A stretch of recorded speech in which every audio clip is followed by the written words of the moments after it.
sama-sama membaca kitab ila hadratin Nabi Muhammadin Mustafa Rasulullah sallallahu alaihi wasallam wa ala al-kiram wa ashabil izam insyaallah al-Fatihah. A'udzubillahi minasyaitonir rajim. Bismillahirrahmanirrahim. Alhamdulillahirabbil alamin. Ar-Rahmanir Rahim. Maliki yaumiddin. Iyyaka na'budu wa iyyaka nasta'in.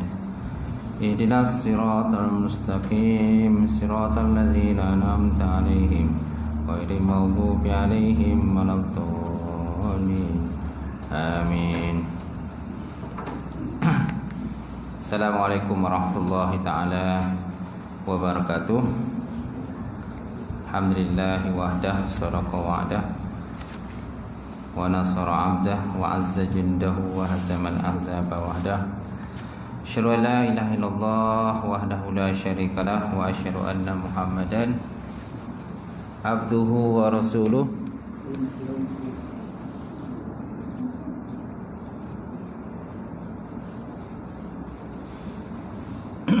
Allahumma shalli wa sallim ala sayyidina wa nabina wa maulana Muhammad wa ala alihi wa sahbihi ajma'in.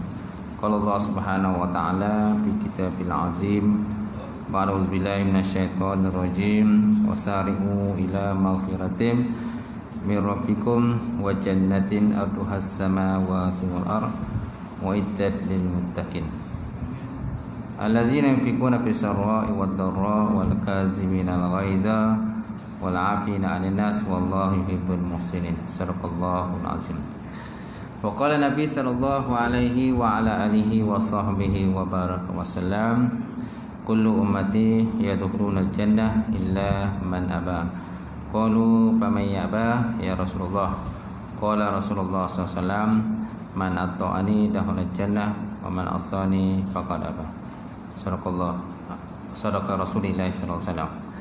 Yang saya hormati Fadil tuan-tuan imam kita, tak lupa juga yang muliakan Tuan Bilal, seluruhnya Tuan Siak, kemudian jawatan kuasa masjid, sidang jemaah muslimin muslimat, mukminin mukminat rahimahullah taala insyaallah. Pagi ini kita sambung kuliah kita muka surat apa tu kita? 341. Baik. Sesetengah orang yang menempuh jalan, gitu insyaallah. Baik. Qala musannifur rahimahullah taala wa nafa'ana bi ulumihi fi darin amin.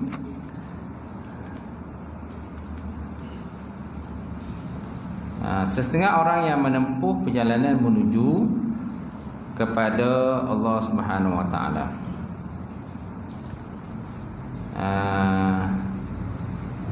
membayangkan sampai kepada Allah hanya dicapai apabila tidak wujud lagi sebarang dakwaan yang bukan-bukan terhadap Allah Subhanahu wa taala pada diri seseorang, dan tidak wujud lagi sebarang kesalahan dan kekurangan pada dirinya. Ini separuh daripada orang membayangkan begitulah.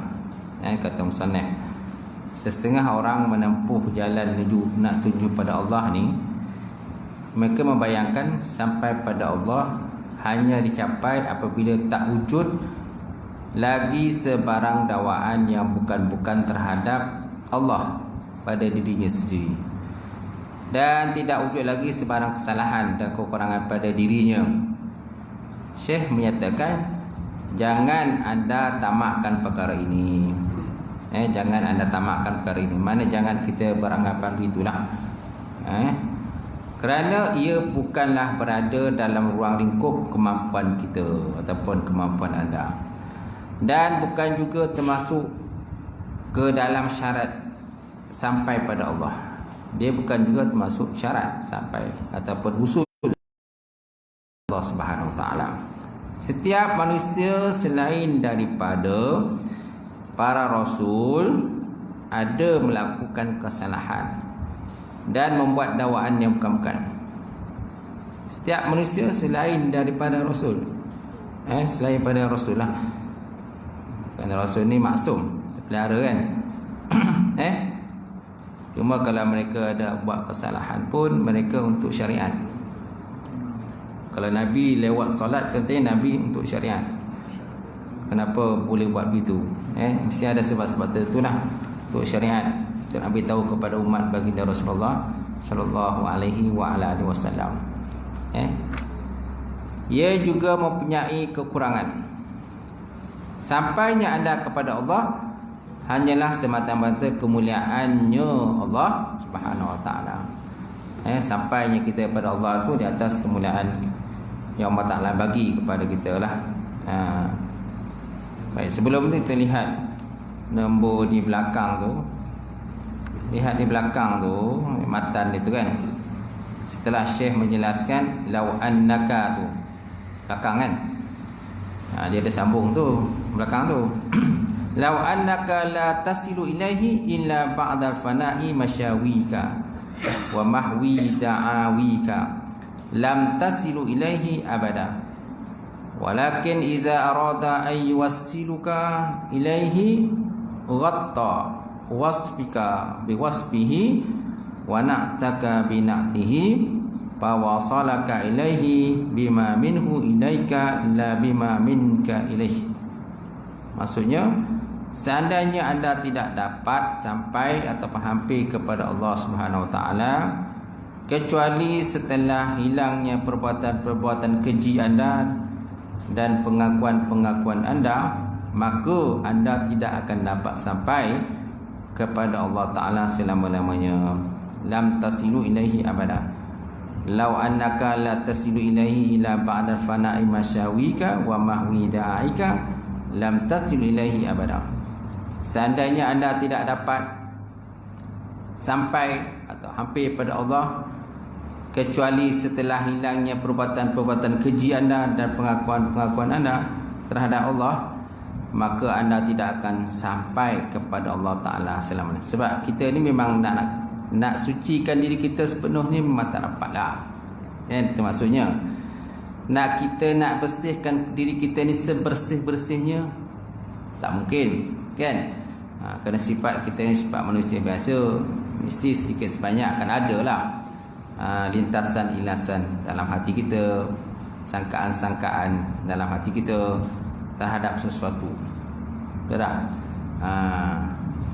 Kadang kita kata kita kadang ada rasa, ada masanya kita rasa mengumpat satu benda yang salah dan kita beranggapan mengumpat salah. Ada masanya kita mengumpat juga kan. Kita tahulah mengumpat tu salah kan. Jangan kamu mengumpat kan. Orang mengumpat tu dipermakan seperti makan daging saudaranya telah mati. Tahu benda tu. Tapi bila dah borak kedai kopi yang dengan kawan kan, ataupun mana-mana lepak-lepak, kita cerita juga benda tu, kita cakap juga benda tu. Betul tak? Semakna kalau kita nak kata kita ni bersih sebersih-bersihnya, memang susah. Memang susah lah.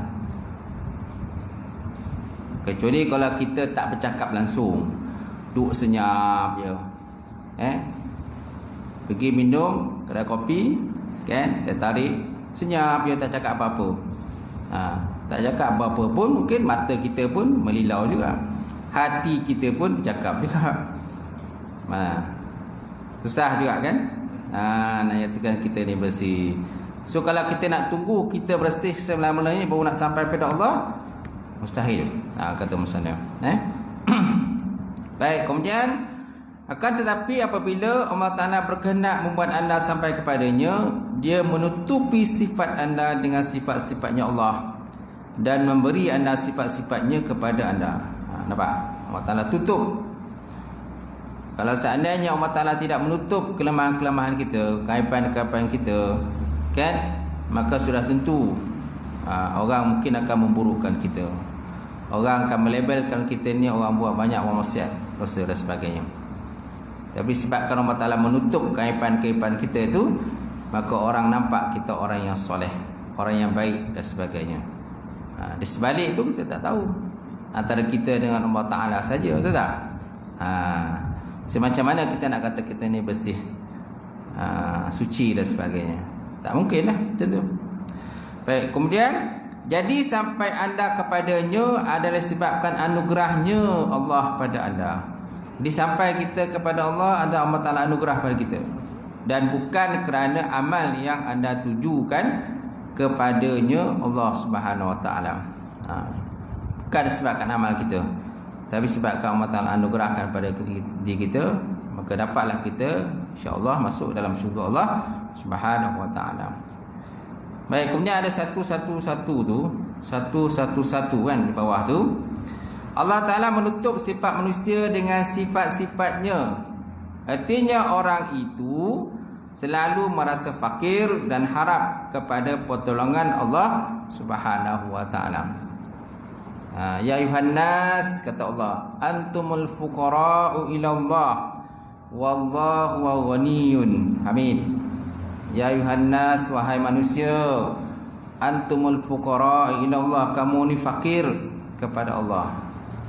Apa maksud fakir pada Allah? Maksud fakir pada Allah, kita sentiasa berharap kepada rahmat Allah. Antum fuqara'u ila Allah, kamu ni fakir, maksudnya kamu sentiasa berharap kepada rahmat Allah.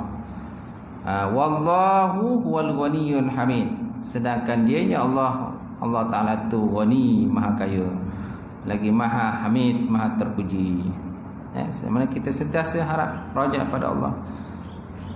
Kalau bukan anugerah Allah pada kita, sudah tentu tak mungkin masuk syurga. Dalam kitab At-Tazkirah fi Ahwalil Mauta wa Umul Akhirah, kan ada seorang lelaki telah bermimpi berdialog dengan Allah. Seorang lelaki bermimpi berdialog dengan Allah Subhanahu Wa Ta'ala, kan? Dia berharapan dengan Allah Subhanahu Wa Ta'ala. Namanya, kau tak silap saya, Ammar lah. Maka Allah Ta'ala bertanya dengan dia, ya Ammar, kan? Kamu datang kepada aku, kamu bawa apa? Kamu datang kepada aku, kamu bawa apa? Maka dia kata, aku membawa 1000 kali haji. 1000 kali haji. Banyak haji dibuat. Aku datang padamu ya Allah dengan 1000 kali haji. Apa jawab Allah Subhanahu Wa Ta'ala? Ma qabiltu haza, aku tidak terima semuanya. Aku tidak terimanya. Kemudian ditanya lagi, wahai Ammar, apa yang kamu bawa kepadaku? Maka dia kata, aku membawa dengan 1000 kali pahala sedekah. 1000 kali pahala sedekah, kan? Dan 1000 kali khatam Quran. 1000 kali khatam Quran. Banyak dia buat. Maka dia kata, ma qabiltu haza, aku tak terima ini. Ya Ammar, apakah yang kamu bawa? Kamu datang kepadaku. Maka dia kata, ji'tuka bika, aku datang pada engkau kerana engkau ya Allah. Aku datang pada engkau kerana engkau ya Allah. Maka Allah Ta'ala kata, al-an qabiltu, sekarang barulah aku terima. Sekarang barulah aku terima. Mana kau datang pada aku kerana aku, bukan kerana pahala haji kau, pahala umrah kau, pahala khatam Quran kau dan sebagainya. Disebut Imam Qurtubi dalam kitab At-Tazkirah fi Ahwalil Mauta wa Umul Akhirah, peringatan pada menyatakan orang yang telah mati dan urusan-urusan akhirat. Baik, insya-Allah kita sambung lagi. Kalau sudah begitu, orang itu tidak mempunyai keinginan kecuali yang dikenaki oleh Allah Subhanahu Wa Ta'ala, dan tidak punya pilihan yang dipilih Allah Ta'ala untuknya. Menurut Syekh Muhammad Al-Ghazali, Imam Ghazali lah, dalil-dalil syariat itu banyak sekali tentang amalan soleh adalah merupakan jalan menuju ke syurga, manakala amalan toleh jahat jalan ke neraka. Allah Ta'ala menjanjikan orang beriman dengan nikmat dan menjanjikan orang fasik dengan melasa neraka jahanam, jahim. Dan dia menolak untuk menyamakan keduanya daripada segi balasan. Allah Ta'ala menolak untuk menyamakan keduanya daripada segi balasan. Allah Ta'ala memberitahu nikmat diperolehi oleh orang yang beriman dan beramal soleh tidak akan berubah. Allah Ta'ala beritahu nikmat yang diperolehi oleh orang beriman dan soleh tidak akan berubah. Sebagaimana Allah Ta'ala memberitahu orang fasik dan kufur juga tidak akan menerima azab yang pedih. Sebagaimana orang beriman mendapat nikmat yang dijanjikan dengan balasan syurga, begitu juga orang yang kufur dan ingkar pun mereka akan mendapat azab hasil daripada kedurhakaan mereka kepada Allah Subhanahu Wa Taala. Dalam beberapa ayat Quran seperti yang terdapat dalam surah Qaf ayat 24 hingga 29 dan surah Luqman ayat 9 menjelaskan dengan terang manusia adalah pencipta masa depannya. Manusia adalah pencipta masa depannya. Mana ayat tu? Ada ayat tu? Okey, ayat apa tu? 24. Mana ayat 24? Surah Qaf. Alqiya fi jahannam kulla kaffarin anid manna'in lil khairi mu'tadin murib allazi ja'ala ma'allah ilahan akhar fa'alqiyahu fi azabin syadid. Okey. Dan setelah tiap-tiap orang dibicarakan, Allah Ta'ala berfirman kepada kedua malaikat yang menjadi pembawa dan saksi itu, humbankanlah oleh kamu berdua ke dalam neraka Jahannam. Humbankanlah oleh kamu berdua ke dalam neraka Jahannam tiap-tiap orang yang degil dalam kekufurannya. Fi kulli kaffarin anid. Fa'alqiya fi jahannam. Alqiya ni campaklah. Maka campakkan oleh keduanya fi jahannam, dalam neraka jahannam, kullu kaffar, setiap orang yang kafir, al-anid, lagi yang degil. Manna'in lil khairi mu'tadin murib, dan yang sering menghalangi jenis kebajikan, kemudian yang melanggar hukum agama, lagi yang meragukan kebenaran. Manna'in lil khairi mu'tadin nasim. Kemudian ayat 29, allazi ja'ala ma'allah ilahan akhara fa'alqiyahu fi azabin syadid. Orang-orang yang menyembah benda yang selain daripada Allah Subhanahu Wa Taala, fa'alqiyahu, maka campakkanlah, humbankanlah oleh kamu fi azabin syadid, dalam azab neraka yang berat. Azab neraka yang berat. Okey, kemudian ayat apa lagi? Ayat seterusnya, qul qala la takhtasimu ladayya wa qad qaddamtu ilaihi biwa'id. Lalu Allah Subhanahu Wa Taala berfirman, kan? Janganlah kamu berbalah lagi di hadapanku, tak ada gunanya berbalah pada masa aku telah membuat keputusan. Padahal kamu sedia mengetahui bahawa aku dahulu telah memberi amaran kepada kamu akan menyeksa orang-orang yang bersalah. Akan menyeksa orang-orang yang bersalah. Okey. Kemudian ayat tadi, qala qarinuhu rabbana ma atighaituhu walakin kanu fi dhalalin ba'id. Semasa dia dihumbankan dalam neraka Jahannam, dia mendakwa syaitanlah yang menjadikan dia sesat. Pada saat itu, syaitan yang sentiasa menyertainya di dunia dahulu berkata, wahai Tuhan kami, aku tidak menyesatkannya, tetapi sememangnya dia sendiri berada di dalam kesesatan yang jauh terpesong. Syaitan pun orang kata cuba bawa dolak dalih lah, kan? Syaitan pun nak lepas diri juga. Jadi semasa orang yang berdosa tu dihumbankan dalam neraka Jahannam, kan, ia mendakwa syaitan yang menjadikan dia sesat.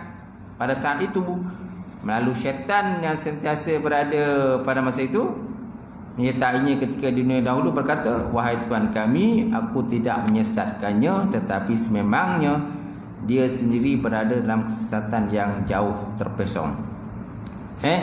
Kemudian Allah Ta'ala berfirman, janganlah kamu berbalah lagi di hadapanku, tak ada guna yang berbalah pada masa aku telah membuat keputusan.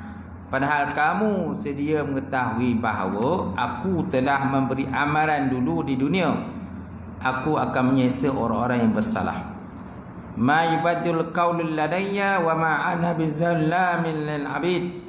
Keputusanku itu tidak dapat diubah dan ditukar ganti. Aku tidak sesekali berlaku zalim terhadap hamba-Ku. Nampak? Wa ma yubadil qaulul ladayya. Makna keputusanku, kata Allah, tak dapat diubah.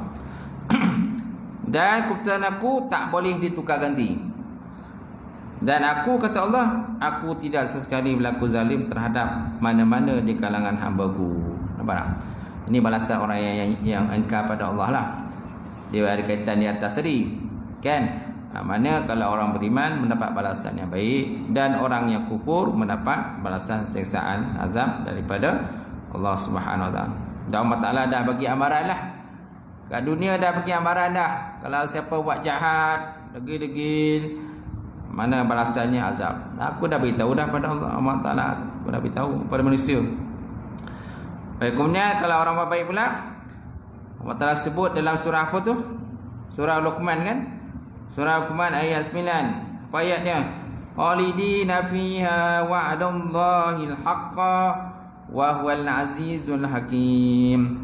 Kekalah mereka di dalamnya, demikianlah dijanjikan Allah Ta'ala janji yang tetap benar, dan dialah Dia yang maha kuasa lagi maha bijaksana. Itu ayat 9. Ayat 8, kalau ayat kita undur satu ayat, innal ladzina amanu wa amilus solihat lahum jannatun naim. Orang yang beriman dan beramal soleh, mereka akan boleh syurga yang penuh dengan berbagai nikmat. Itu ayat dia. Itu ayat berkenaan syurga lah. Jadi ayat yang 24, 29 ni tentang azab neraka. Orang-orang yang ingkar, yang kufur pada Allah. Ayat 9 dan ayat 8 surah Luqman berkenaan dengan balasan baik kepada orang-orang yang beriman dan mengerjakan amalan yang soleh. Baik, kita boleh lihatlah. Tengok kadang dekat handset pun ada Quran kan, boleh tengok kat situ. Baik, insya-Allah kita sambung lagi. Jadi dialah yang mengorak langkah dengan tangannya, meredah jalan menuju ke arah masa depannya. Nampak? Dialah yang mengorak langkah. Mana hamba tadi, dialah yang mengorak langkah dengan tangannya menuju ke arah masa depannya sendiri. Qadar tidak memandu manusia ke negara tempat pembalasan secara lambat ataupun lembab. Qadar ataupun qadar. Mana qadar apa? Takdir. Qada ialah ketentuan. Kan? Ada khilaf ulama tu. Ada ulama kata bila sebut qada ni takdir, bila sebut qadar ketentuan. Ada pula ulama kata bila sebut qadar ini takdir, dan qada ni ketentuan Allah Ta'ala. Ada khilaf ulama tentang pengertian qadar ini. Cuma apa kita faham, qadar ni ialah ketentuan Allah Subhanahu Wa Ta'ala je. Jadi qadar tidak memandu manusia ke negara tempat pembalasan secara lambat atau lambat. Orang-orang yang beriman meraih hasil lumayan di akhirat, hasil daripada apa yang mereka tanam di dunia. Jadi apa yang kita buat, apa kita amal dalam dunia ni, besok semua kita akan mendapat hasil. Kalau amalan kita baik, dapat hasil yang baik. Amalan buruk, dapat hasil yang buruk. Itu yang dijanjikan pada kita dalam Quran. Jadi perbicaraan tentang selain daripada persebutan ini, sama ada menunjukkan kejahilan tentang Islam atau cuba memburukkan Islam, wala bagaimanapun, antara kesempurnaan amalan soleh ialah kita menilai amalan itu mengikut kadarnya, dan kita tidak melampaui batasan-batasannya. Wala bagaimanapun, antara kesempurnaan amal soleh ialah kita menilai amalan itu mengikut pada kadar amal, dan kita tidak melampaui batas-batasan daripada amalan-amalan yang ditentukan pada diri kita. Orang yang menganggap ibadah yang dilakukan selama beberapa tahun di muka bumi merupakan harga sebenar bagi membolehkannya kekal yang tidak kesudahan di langit, adalah orang ini jelas tersalah faham. Orang ini salah faham. Jangan kita menganggap disebabkan amalan kita tadi, kan, kalau banyak amalan kita, banyaklah amalan kebaikan yang kita dapat. Belum tentu lagi. Macam tu. Mana orang menganggap ibadah yang lakukannya selama beberapa tahun di atas muka bumi merupakan harga sebenar bagi membolehkan kekal dalam yang tidak kesudahan di langit ataupun di syurga. Orang ni sebenarnya salah faham. Dia tu salah faham. Bukan mana segala amalan kita itu merupakan akan dibalas dengan harga sebenar. Baik, kemudian barang siapa yang menyangka amalan yang dipersembahkan kepada Tuhan adalah merupakan amalan bersih dan mempunyai intipati yang murni adalah merupakan orang terpedaya juga. Ini pun sama. Barang siapa menyangka amalan yang disembah kepada Tuhan itu adalah amalan yang bersih dan mempunyai intipati yang murni adalah merupakan orang yang terpedaya. Yang kita anggap itu. Sebab sebanyak kadang-kadang ada lintasan-lintasan yang tidak elok daripada setiap amalan ataupun niat yang kita buat. Barang siapa menyangka kewajipan dan amalan sunat adalah lebih kuat dari nikmat yang disediakan dunia, jelas ini pun orang ni pun keliru juga. So macam mana? Sebenarnya, kata Allah, ni jawapannya. Baru sampai jawapannya, okay? Sebenarnya Allah Subhanahu Wa Taala melihat pada niat yang baik yang terdapat di dalam hati-hati orang beriman. Lantas dia memaafkan kebanyakan kesalahan yang dilakukannya oleh hamba tadi dan tidak mengambil kira kekurangan mereka hamba. Allah tak ambil kekurangan, tak tengok pun kekurangan hamba itu. Seterusnya dia membanyakkan amalan-amalan sedikit yang dilakukan oleh mereka. Amalan sedikit tapi Allah Ta'ala bagi pahala lebih. Sebagaimana ia membanyakkan hasil kepada petani. Walaupun benih yang ditabur petani itu sikit, tapi hasil banyak. Itu perumpamaan lah.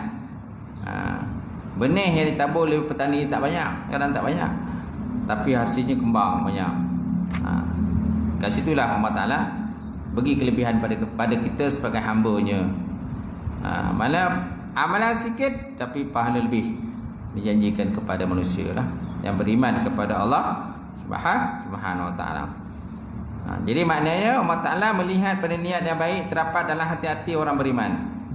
Lantas dengan niat tadi dia memaafkan kesalahan, kebanyakan kesalahan dilakukan oleh hamba tadi dan tidak ambil kira pun kekurangan hamba tu. Kalau nak kirakan kekurangan hamba, memang banyak kekurangan hamba, kata Allah. Kalau aku, kata Allah, nak ambil kekurangan hamba ni, banyak kekurangan hamba tu, tak layak masuk syurga aku dah, kata Allah. Kan? Tak layak masuk syurga aku ni dengan pelbagai kenikmatan dalam tu. Seterusnya dia memperbanyakkan amalan yang sedikit yang dilakukan oleh mereka. Allah Ta'ala beri balasannya. Kata bacaan sedikit pahala besar. Contohlah kita baca Quran kan, satu perkataan satu huruf mendapat 10 ganjaran pahala. Satu huruf je. La aqulu alif lam mim harfun. Aku tak kata alif lam mim satu huruf, tapi alif satu huruf, lam satu huruf, mim satu huruf mendapat ganjaran 10 ganjaran pahala. Mana amalan sedikit dapat pahala besar. Kalau aku nak lihat kepada amalan kamu ni, sebenarnya tak layak, kata Allah Subhanahu Wa Ta'ala. Baik, kemudian sebagaimana dia membanyakkan hasil kepada petani, walaupun benih ditabur petani itu adalah sedikit saja, tapi hasilnya banyak dengan kemurahan daripada Allah Subhanahu Wa Ta'ala. Kalau tidak perkara ini, sudah tentu tidak seorang pun yang akan merasai kelazatan dari kemenangan yang dicapai. Kalau tidaklah kemurahan Allah Ta'ala tadi, tak akan dapat apa-apa. Kita tak akan dapat kenikmatan, kelazatan hidup dalam syurga Allah. Keterpedayaan dengan ilmu adalah satu bentuk kehinaan yang menggugurkan nilai amalan. Ini pun satu juga masalah ni. Ada orang kadang-kadang ilmu banyak tapi terpedaya dengan ilmu. Dengan ilmu dia rasa dia hebat, dia lebih daripada orang lain. Kalau ini lekeh je, likai je, likai je. Sekiranya seorang itu memohon pada Allah agar dirinya didekatkan dengan Allah atau diberi balasan yang banyak kerana melihat kepada usaha yang dilakukannya, sudah tentu dia tidak berhak mendapat sesuatu apapun di sisi Allah, kata Allah. Mana? Jadi kalau manusia ni lihat pada amalan dia sendiri, amalan yang banyak tu sebenarnya tak layak apa-apa, kata Allah. Tak layak apa-apa. Kan sudah tentu dia tak berhak pun mendapat apapun di sisi Allah Subhanahu Wa Taala. Mana? Sekiranya seorang itu memohon pada Allah agar dirinya didekat dengan Allah atau diberi balasan yang banyak kerana melihat pada amalan usaha yang dilakukannya, sudah tentu dia tidak berhak mendapat satu pun di sisi Allah Subhanahu Wa Taala. Kewajipan sebenarnya ialah manusia mengukuhkan amalannya dengan perasaan masih melakukan kekurangan terhadap amalan tersebut dengan meyakini hak Allah Ta'ala yang sepatutnya ia lakukan adalah lebih besar lagi berbanding dengan apa yang dia lakukan. Kalau tidak kerana Allah Ta'ala melindunginya dengan rahmatnya, sudah tentu dia akan binasa. Masya Allah. Kalau Allah Ta'ala tak lindungkan diri kita daripada rahmat Allah, dengan rahmat Allah, dengan kasih sayang Allah Subhanahu Wa Ta'ala dan sebagainya, dengan pemurah Allah Subhanahu Wa Ta'ala, sudah tentu kita semua binasa. Tak mungkin nak masuk syurga, tak mungkin dapat. Kan? Susah kita nak dapat masuk syurga. Men? Kalau bukan kerana kemurahan Allah dan Allah Ta'ala tutup kelemahan-kelemahan kita itu. Boleh kan? Besoknya kita kembali pada atas semula.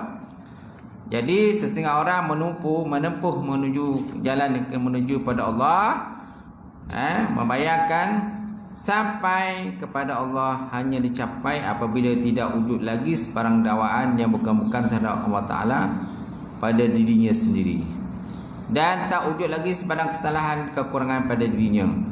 Syekh menyatakan, jangan anda tamakkan perkara ini, kerana ia bukanlah berada dalam ruang lingkup kemampuan anda, dan anda juga termasuk dalam syarat dan bukan juga termasuk dalam syarat sampai kepada Allah.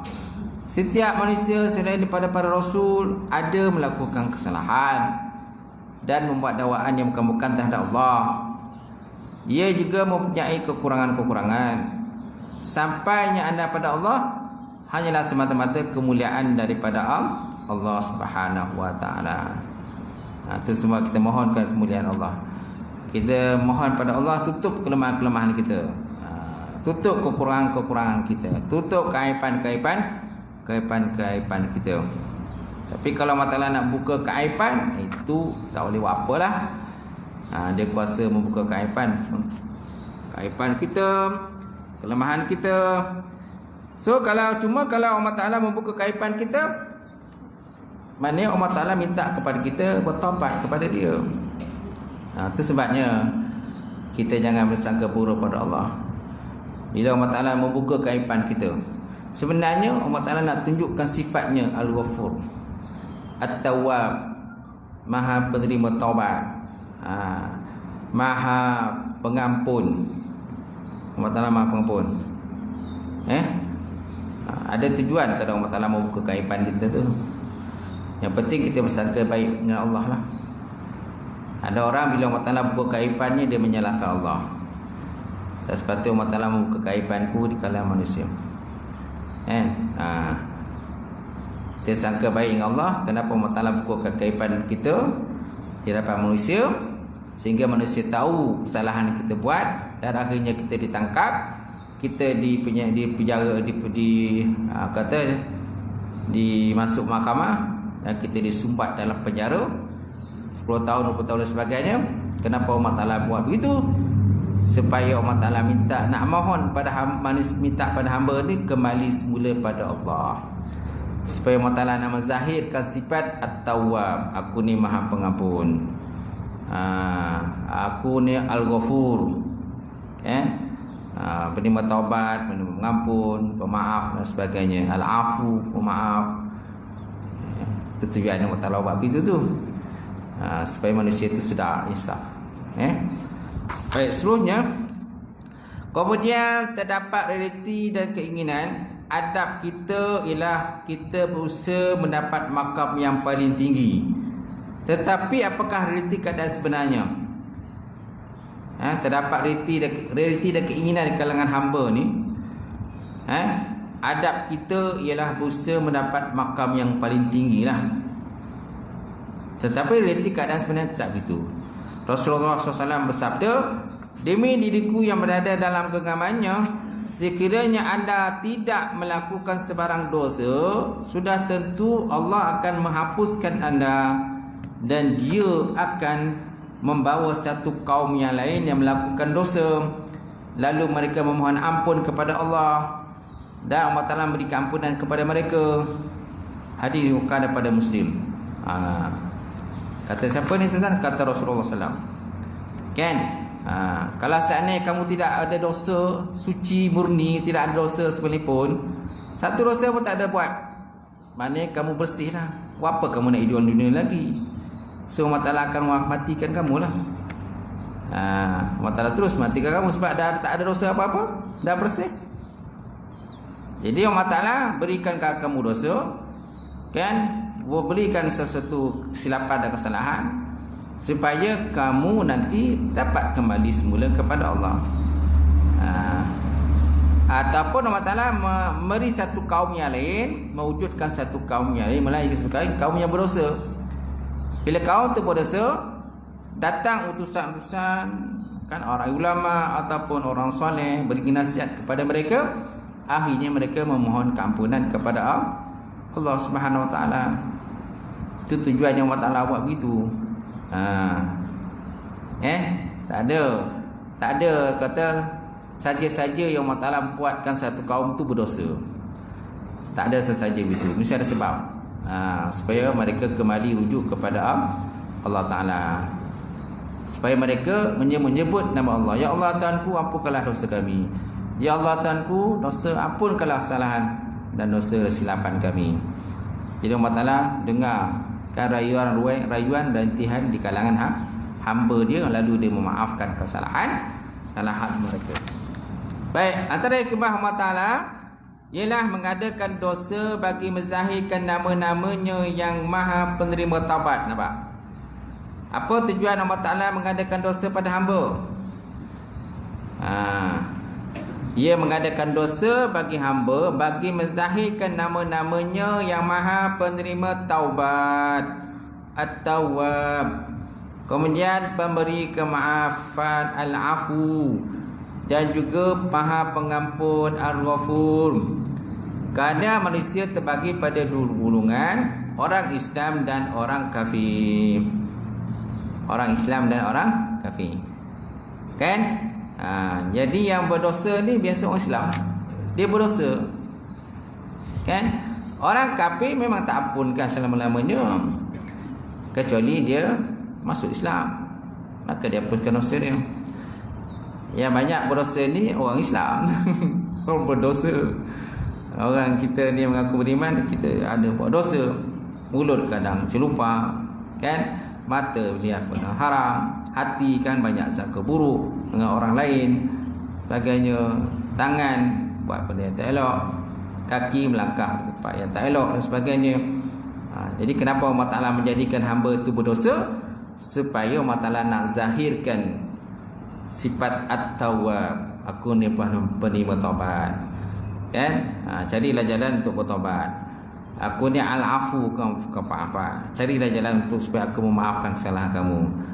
Dan aku ni Al-Ghafur, carilah jalan supaya aku boleh mengampunkan dosa dan kesalahan kamu.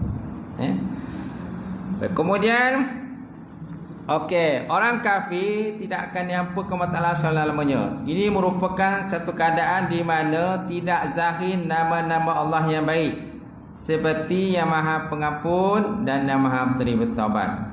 Apabila orang mukmin tidak melakukan maksiat pada Allah, manakala orang kafir pula tidak diampunkan oleh Allah, bagaimana mungkin akan zahir nama-nama Allah yang baik, seperti yang maha penerima taubat dan maha pengampun.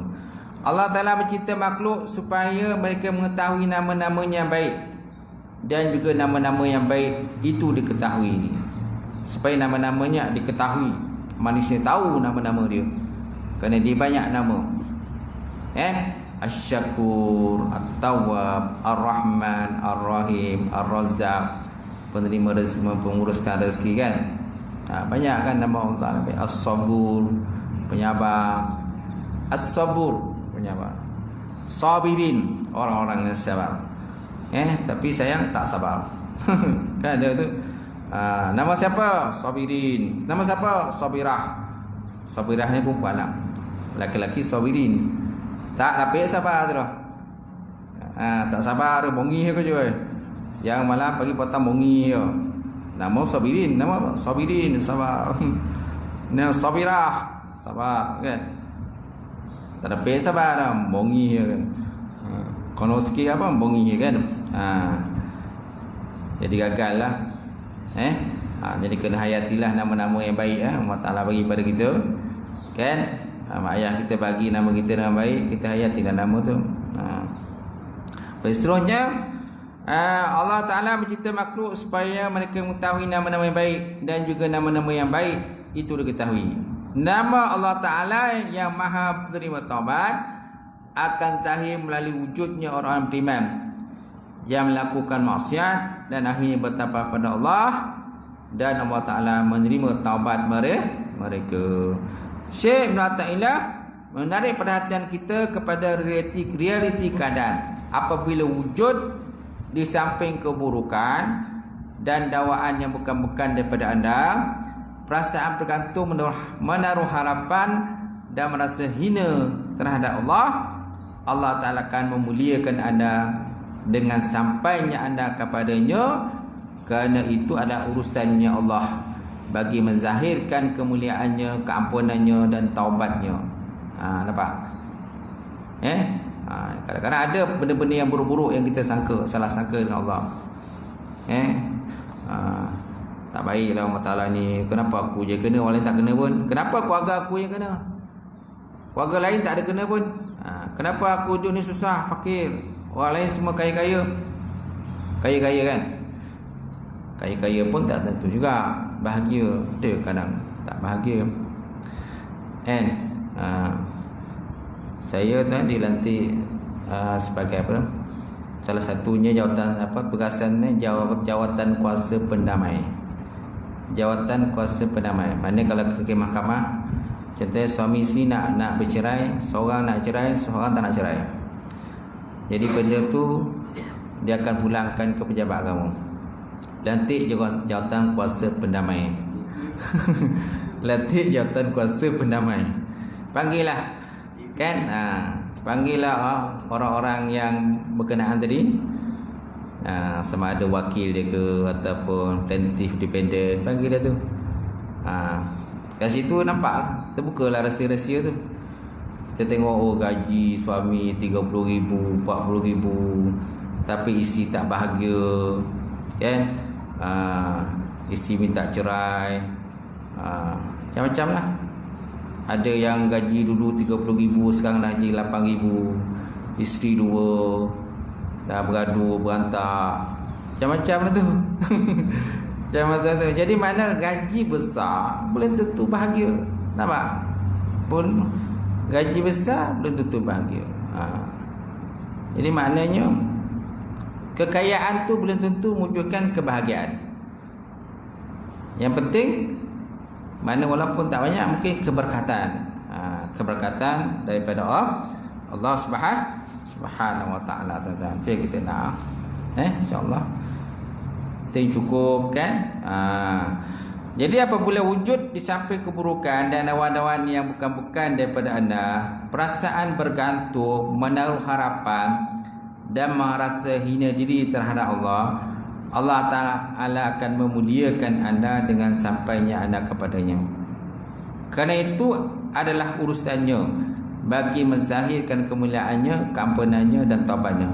Zahirnya perkara tersebut, walaupun wujud kekurangan pada diri anda adalah lebih banyak berbanding zahirnya bukan adalah bukan tanpa ada sebarang kekurangan daripada anda. Faham tak?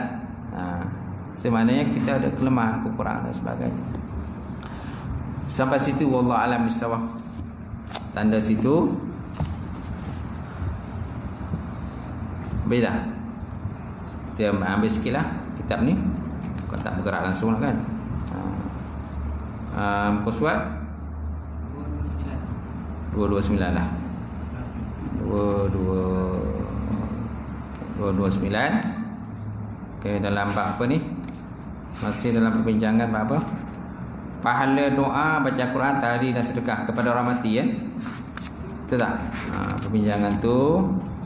So sekarang ni 229 hadis menyebutkan iza mata ibnu adam in qata amalahu illa min salasah sadaqatan jariyatun aw ilmun yuntafa'u bi aw waladun salih yad'u lahu. Baik.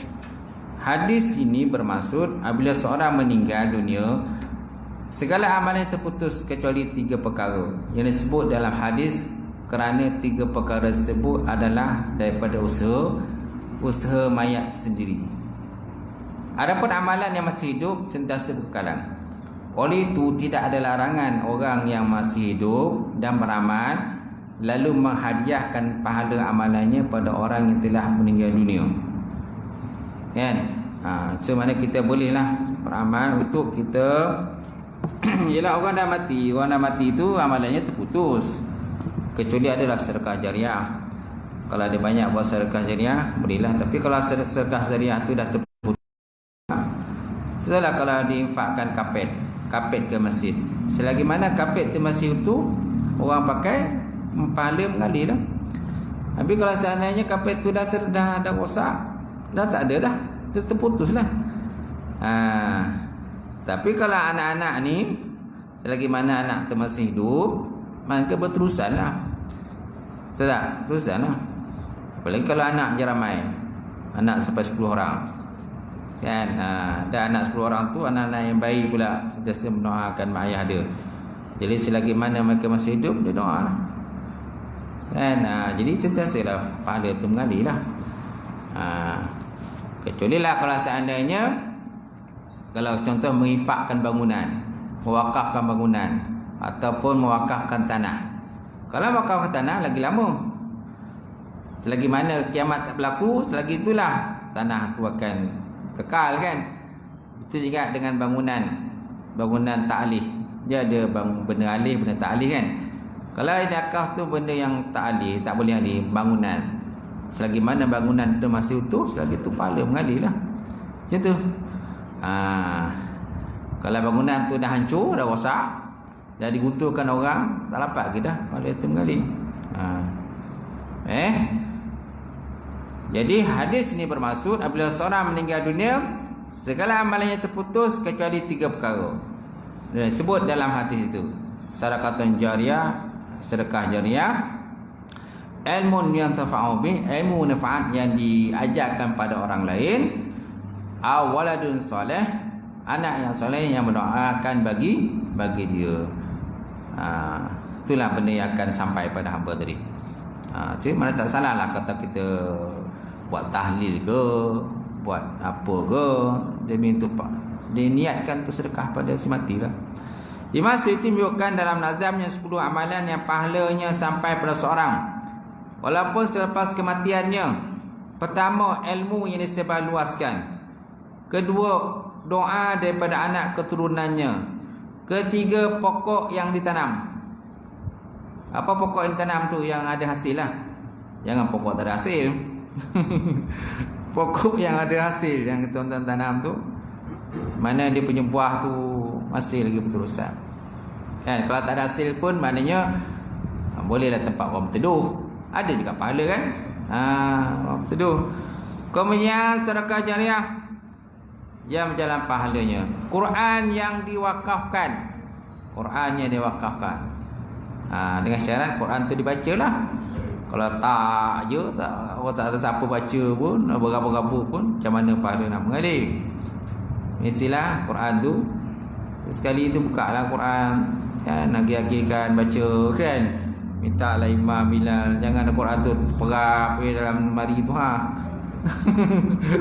terperap jadi perhiasan je. Jadi macam mana nak mengalir pahala tu, orang yang mewakafkan. Okey, kemudian rubat. Rubat ialah tempat pengajian seperti sekolah. Rubat atau ribat, ada orang kata ribat, orang kata rubat, tempat pengajian seperti sekolah yang dibina. Perigi yang digali dan sungai ini dibuat. Perigi yang digali. Dulu kan kita pakai perigi, sekarang ni orang tak pakai perigi dah. Orang pakai baik. Sekarang ni kalau tuan-tuan nak infak pergi ke Kamboja ke negeri-negeri orang miskin lah. Orang miskin ni dia susah dari segi macam pipe tak ada, jadi kita infakkan pergi. So dia orang gali, kita kasihlah perbelanjaan duit, suruh dia belajar kan. Macam tu mesti ada orang uruskan lah. Kalau kita tak dapat pergi, mungkin ada orang lain ke ejen yang boleh uruskan. Dia galilah, dia upah orang gali. Letaklah nama tuan-tuan ke situ. Letak nama, okey, dia snap gambar hantar kat tuan-tuan. Oh dah siap dah, pergi dah. Orang pun dah gunakan pergi kan. Nampak? Pergi yang digali atau sungai yang dibuat untuk berikan kemudahan pada orang, binatang-binatang kan, untuk minum air. Kemudian rumah untuk musafir. Rumah untuk musafir, tapi dengan syarat rumah tu janganlah kena kata rumah musafir tapi kursi tak ada, meja tak ada, TV pun tak ada tu. Kosong je. Masjid buat rumah musafir supaya orang musafir datang dia boleh singgah. Mungkin dia tak ada duit, dia singgah situ bermalam. Tapi masalahnya buat musafir, lepas tu terbiar musafir tu tak terus apa katil pun tak ada, tilam pun tak ada. Macam mana orang nak singgah untuk tidur? Kemudian orang yang singgah tidur pula, janganlah orang kata mempertikaikan pula. Dah disediakan katil pula, naklah yang high class punya. Kalau nak high class, pergi hotel je lah. Saya hotel yang level tinggi kan. Nak yang 7 bintang 10 bintang punya tak dapat dah. Nak 10 bintang pergi hotel lah je.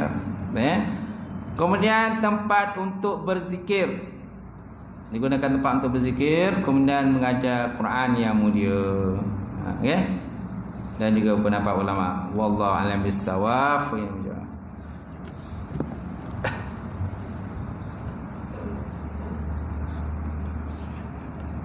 Ada soalan tak?